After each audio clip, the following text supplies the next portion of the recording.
Hey, it's going to be a Raw review for the 27th of April, and this was not a good show. This was a very, very bad show.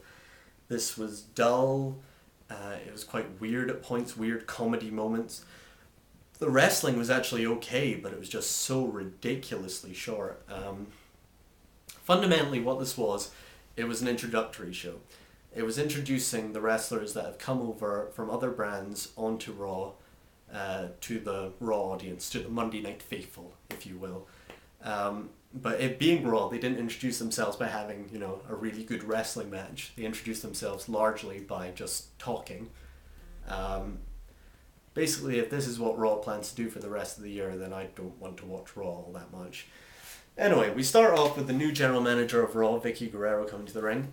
At first, she talks about Edge for a bit, and I'm like, he's on SmackDown, you're on Raw, brand separation is in place, shh. But thankfully, she manages to get round to Raw Matters and then introduces Randy Orton. Orton comes out, celebrates with the belt for a long, long time. Orton really doesn't do anything quickly, except RKO people, I suppose. But I suppose he's earned this celebration, so that's okay. Then he delivers a good promo where he talks about he's proud of himself because he has achieved what he said he was going to achieve. He has created a legacy which is being able to topple the McMahon family, and finally after 5 long years he's defeated their champion, their gladiator, Triple H. Not just defeated him, but taken him out completely, which was a nice little section of the promo.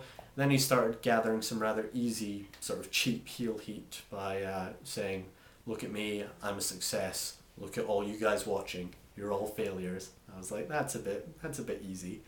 And finally started talking about how the wrestlers in the back should be under no illusion. Vicky Guerrero may be the GM, but I own Raw, and you will answer to me.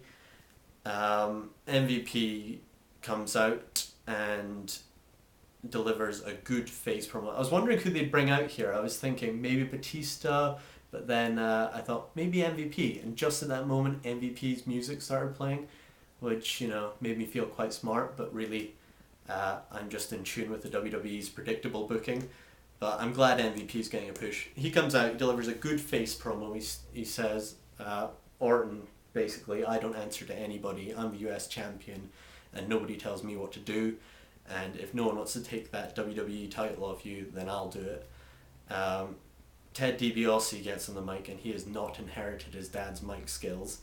He starts saying, if you don't want this to be the worst night of your life, then you better turn around now, which I presume means Ted DiBiase is going to have sex with him.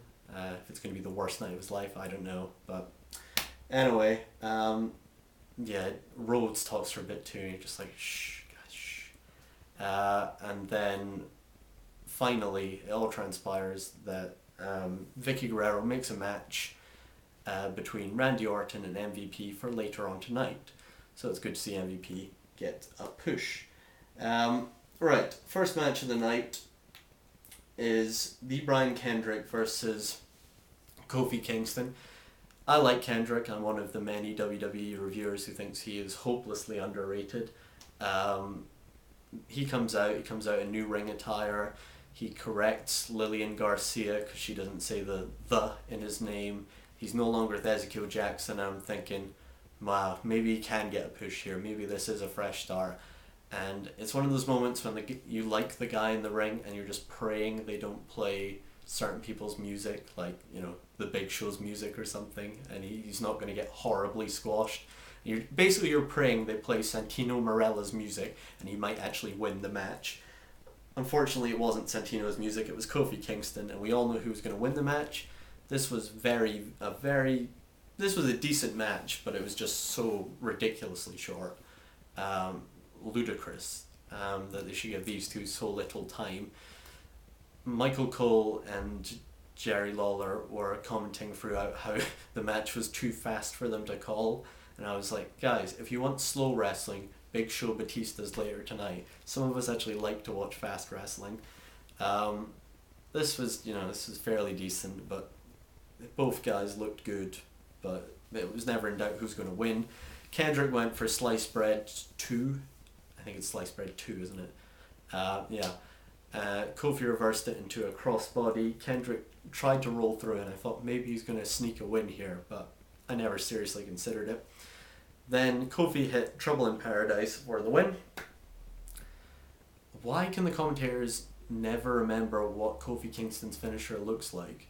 Because they never seem to like call it when he hits it. They never go, oh, he's hit Trouble in Paradise, that's the end of the match. He hit Trouble in Paradise, and the King was like, the Brian Kendrick might be in trouble here. Oh my god, Kingston's won. And then Michael Cole was like, oh, that must have been his finisher then. Just like, just learn what it looks like. Anyway, that's a side note. That's just me being annoyed. Then we get a little Big Show, Vicky Guerrero backstage segment. Vicky thanks him for helping Edge. Big Show goes in for the kiss. Presumably he thinks he's still having an affair with Vicky, even though that's not been a storyline for a month now. And Vicky tells them that they're purely professional now. Then we have, this was one of the weirdest segments I've ever seen. This was actually weirder than the Cali kiss cam last night. We have an 8-diva tag match between Santina Marella, Kelly, Brie Bella, Mickie James versus Maurice, Beth Phoenix, Jillian Hall, and Rosa Mendez. the King delivers one of his sort of glorious pieces of wisdom. The thing about Maurice is she's hot, but she knows it. And I was like, thanks for that, King. Then this match has about 30 seconds of wrestling in it, then just gets weird. When Rosa Mendez chases Brie Bella out of the ring, Brie Bella goes under the ring, and then Rosa Mendez pulls up the apron, and both Bella sisters are there, and then she drops it again, and then Hornswoggle appears. I don't know who wrote this. I think it might have been Lewis Carroll, because this looked like it came straight out of Alice in Wonderland. This was just fucking weird. Then some smoke started coming from under the ring, and then finally Hornswoggle looked up Santino Marella's skirt and saw Santino's penis. This was weird. This was just really weird. Then we have Matt Hardy come out, the first new superstar to introduce himself largely by talking. He comes out limping. He does a promo talking about how Jeff Hardy is vicious and unsensitive and a barbarian. Then he seems convinced that he didn't quit last night, but then he talks about how he has a broken hand, and so he had no choice but to quit, and he is wrestling under protest tonight. So I think they're trying to make him a really whiny character now, a really whiny heel. Yeah. And then he takes on Goldust. I'm always glad to see Goldust in a match, although nowadays it is definitely going to be a squash match. Basically another ridiculously short match. This wasn't a match, this was a segment, right? He just eludes Goldust for some time by hiding in the ropes and going out of the ring. And then when Goldust's back's turned and he's talking to the referee, Matt Hardy just hits him with the cast he has over his broken hand and wins the match. What a load of rubbish.